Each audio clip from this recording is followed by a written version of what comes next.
by thanking our new subscribers. There are so many. We really appreciate you. The returning subscribers, we always tell you, you are the reason we sit here every day and shoot these videos. We value you.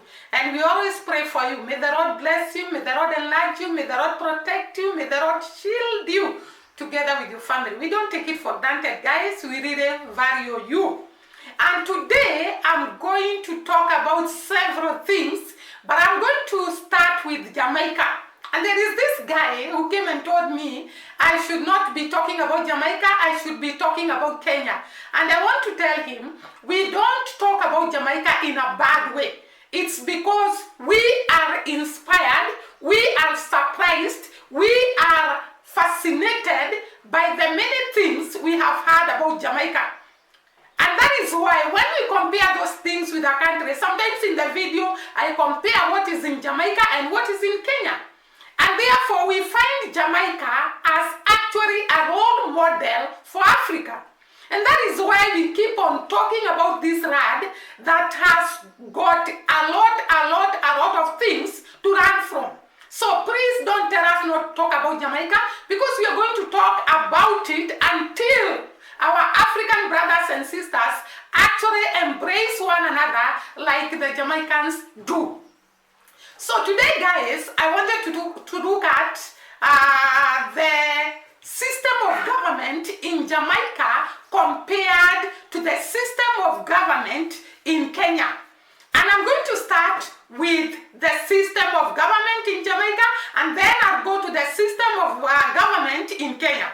And I want to tell you, when I was going through the system of government in Jamaica, I really got surprised. I was not expecting that, because I realized the government of Jamaica consists of a governor general who is actually appointed by the monarchy in Britain with the help of the Prime Minister. And therefore, the monarchy in Britain has got executive power, but that power flows down to the Parliament of Jamaica. So we have the person on top there is the Governor General, an appointee of the monarchy. Assisted by, the monarchy is advised by the Prime Minister of Jamaica. The Prime Minister of Jamaica is a constitutional elected person. He's actually the person, he comes from the party that has got the majority of the seats in Parliament. And therefore the Prime Minister is selected in the party where there are a majority of the seats in Parliament. And the current Prime Minister of Jamaica is actually called Andrew Holness. Andrew Holness is the current Prime Minister of Jamaica, and the people of Jamaica can confirm that. And we have the Governor General being Patrick Aren is the current Governor General in Jamaica. What is the role of the Governor General? The Governor General has several roles, but I'm going to state a few. He has the power to appoint a judge, to appoint a minister, and to appoint an ambassador, and to do other roles apart from that. So he's the one who appoints those people, and therefore he has the power to appoint them. Now we have clearly said the Prime Minister is actually selected from the party that has got the majority of seats in Parliament. Then we have the leader of the opposition, obviously coming from the party that actually does not support the government, the opposition party. That is what we call it here in Kenya. And that opposition party elects the person in charge of them, and this person is given the liberty to select 8 members out of the 21 members of the cabinet. And therefore, the Governor General elects the other 13. The Prime Minister elects the other 13, not the Governor General. So the Prime Minister is actually in Parliament, and he's sort of the head of that Parliament, and it flows to the members of the Parliament who actually pass laws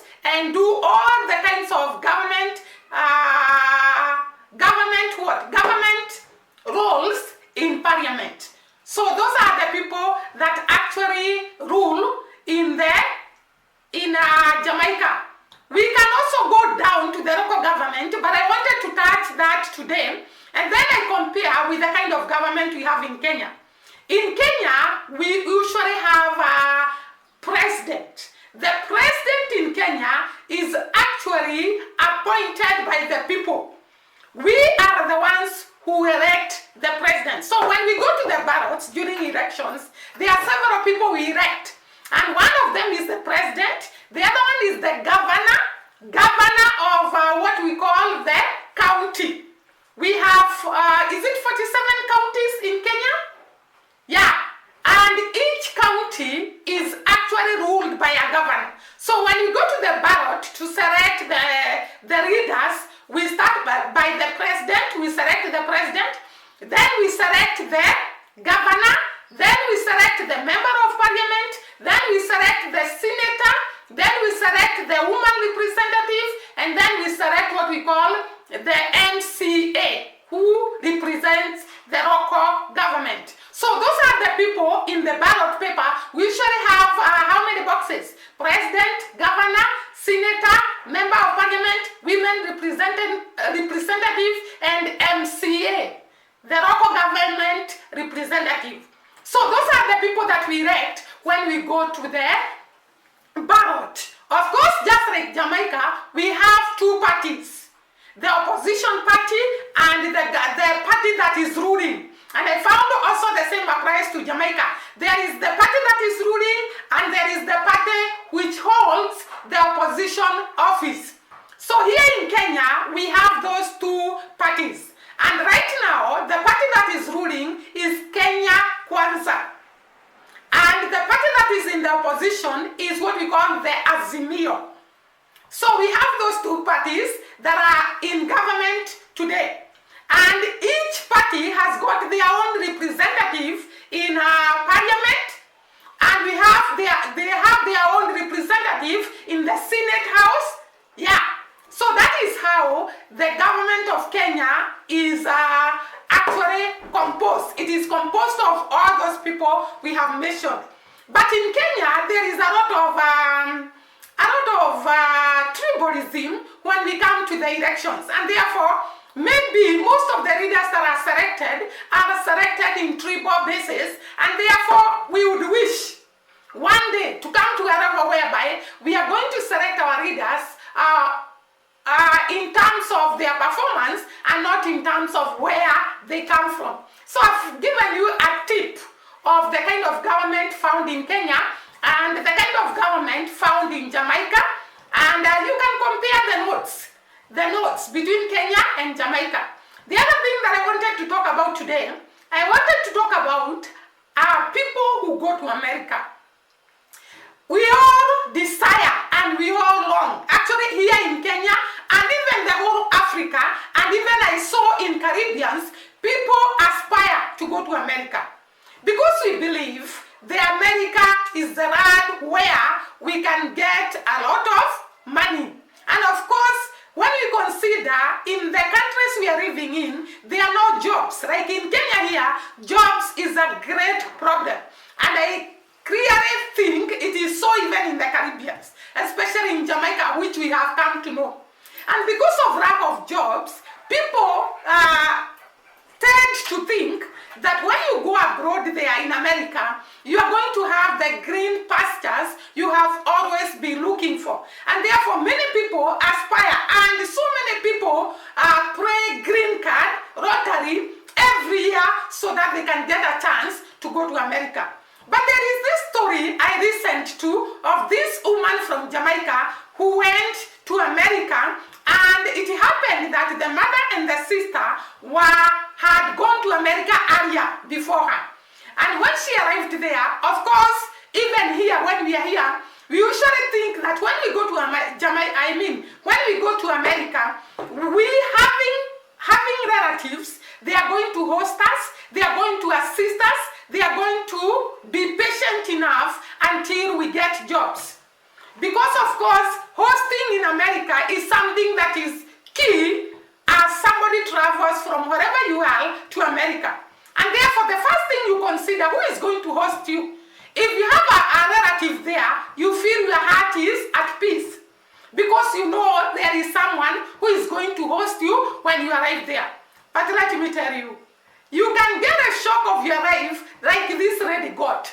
So she arrived and she went to a friend's house and she spent the night there. It's like the friend took her from the airport and they went to the friend's house and they spent the night there and they had a good time. And the following day, it was the day to go to her sister's place.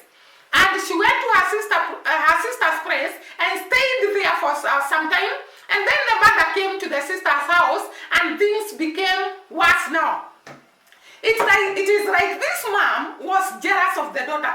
And it's like this mom introduced the daughter to this man who was supposed to buy for the daughter phone, and the daughter was to pay in kind for the phone.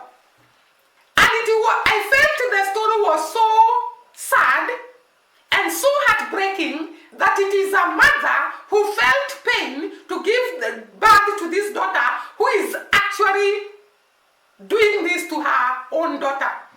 So it reached a point that they had a lot of antagonism between the mother, the sister and her until she was kicked out of the house to the streets. Imagine being kicked out of the house by the people who are so dear to you, whom you think they will welcome you, they'll host you, they'll be patient to you until you get a job.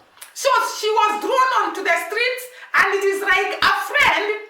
It is actually a friend who took her in until she got a job.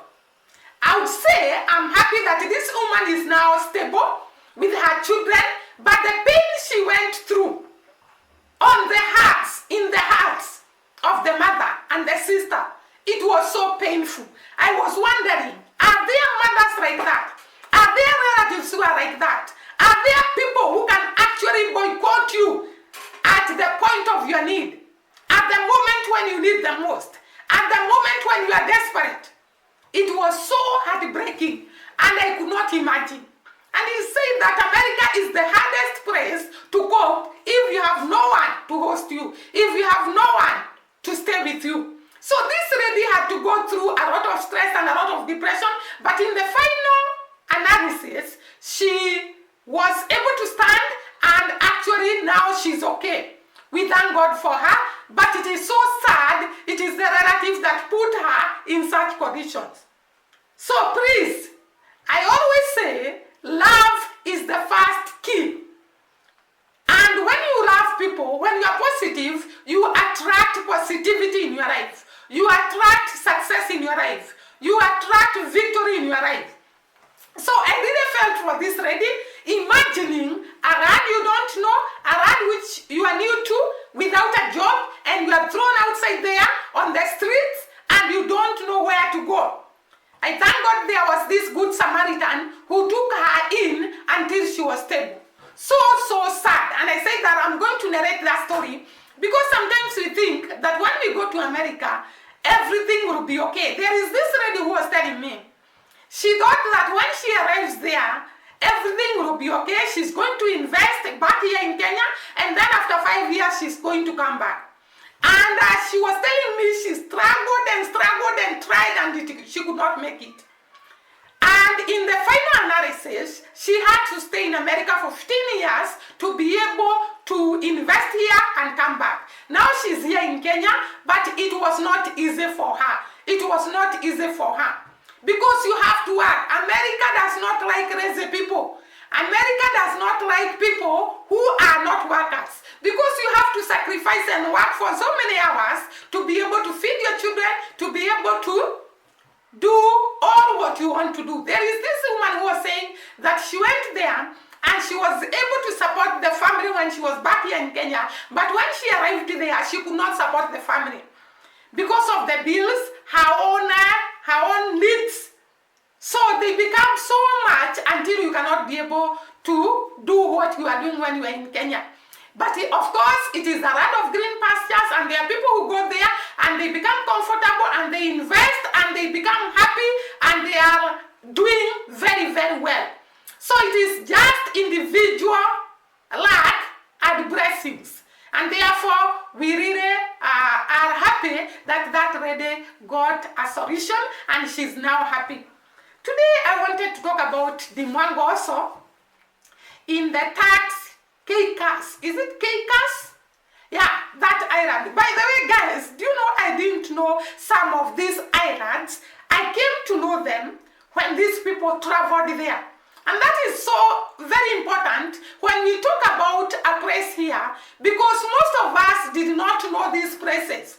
We knew Jamaica because of reggae and Rastafarian, but something like Turks Caicos, I actually had it with Dee Mwango. Cayman Island, I actually had it with Dee Mwango.